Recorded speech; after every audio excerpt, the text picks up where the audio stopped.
Hello, and welcome to an episode of the Home Services CEO podcast. This is a quick episode. No guest on today. Just wanted to spend some time, actually continue to talk about the podcast, the journey, or kind of the direction we're going. And then additionally, I want to talk about building a comp structure for your general manager. So we're going to spend a little time on both of those. Let's get with the content first, and I can tell you about the podcast.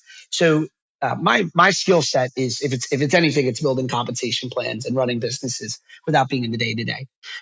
It was ingrained into me since my early 20s how important building an asset that runs without you is. Whether you want to build that business and sell it in 3, 5, 10 years or keep it for a lifetime, it should always still be built to sell. There's a great book out there called Built to Sell, which talks about how to build a business that runs without you, that can be sold.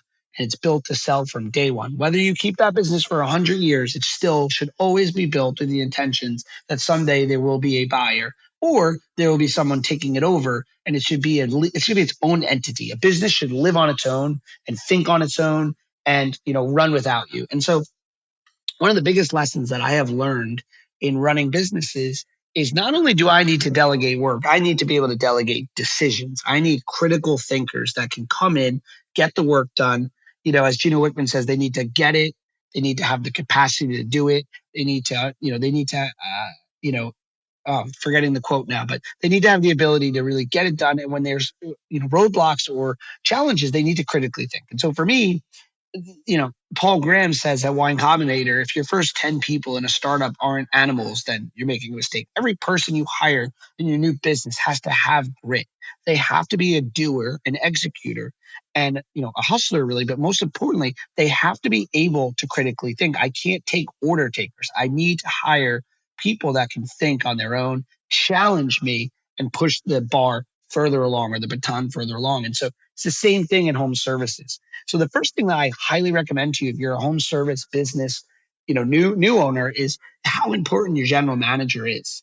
Bringing in a general manager with technical skill and that's better than you is so important. Really bringing in people that are better than you in general at everything is so important. It's a hard thing to get and understand because our egos don't want that to be the case.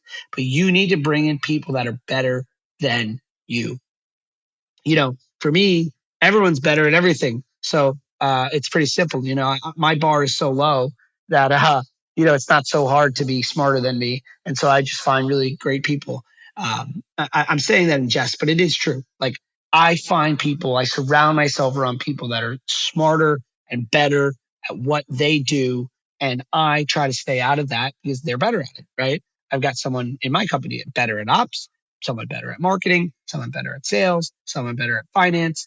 My skill is building the culture, leading the organization, seeing the vision, the strategy, the culture. There's areas where I'm the evangelist for those things, but the people in the business are better. And I have tremendous respect for them for what they're better at. And they have respect for me for what I'm better at. But it's so important that you don't pull, background micro, puppet strings in the background. You need to bring people that aren't just doing the work. You need to let them make decisions. You need to allow them to make decisions and fail. You need to allow them to, have essentially boundaries that they have to stay within, but they need to respect. You need to respect their learning curve and allow for that. That's how you really get a business, to run on its own. And so one of the greatest books I ever read was Extreme Ownership by Jaco Willenick. And, it's a great book that talks about as a leader, you really only have the ability to intimately manage 4 people, right? And so you need to build teams of people that manage other people, right? So you really should have 4 direct reports. In my case, like what I think of it is you have a sales report, a marketing report, operations report, and then a legal report and a finance report. So 5, right? That's really all.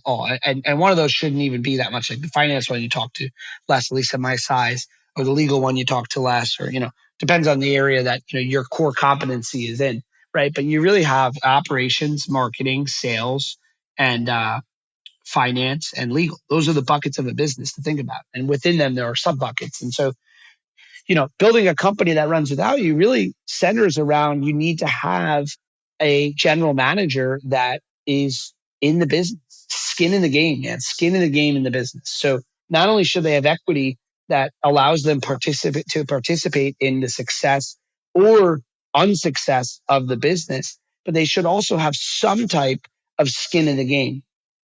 To me, skin in the game is the burn the boats moment. You got to do something that says, I am now in, and it's not so easy to leave, right? You gotta commit, right? And so whether that GM's putting in some money, if they're only worth 10,000 and they give you 2,000, that's a big deal. Versus someone that gives you 2,000, I have 100,000, that wouldn't take it, right? I would take more. Or maybe they're moving across the country, or maybe they're selling a property to get involved, or they're taking a massive pay cut. Like they need to do something that's saying, I believe in the long-term success of this business. Tie me to it. I will make a sacrifice in order to share in the benefits of the business. You don't get to share in the benefits if you don't share in the risk. And so to me, that is so important, is that you have a moment where your team, when they're managing the business, that they have an owner's mentality. They have ownership in a way that they have skin in the game. They have something in the business that's making sure they're tied to it. So just spend a few minutes on this podcast. This is the Home Services Playbook, Home Services CEO Playbook. And this is going to be centered around home services, how to build home service companies that thrive, that run without you, that allow you to grow. And we'll be having many different guests in the home services arena talk about different variable all kinds of different content. One of the goals for the podcast, though, is really to get granular. I hate podcasts that are just some, long sales pitch for something else. I don't have the time. If I got 10 minutes in the day to learn something, I want to get right into it. And so we'll do the same thing here. Our podcast is going to center around just giving you actual, actionable information that you can apply right away. I'll tell you everything. I'm an open book. There's no secrets. I'll give you any information you want on how to run your home services business really well. And, appreciate the early listenership. I'm not new to podcasting. I have about 120 or so episodes of a different podcast, been at it for many years, actually known as one of the top podcasts in franchising, which is the I Fired My Boss podcast. And so decided to launch this content around home services, and see you on the next one. We'll be having some great guests. Thanks.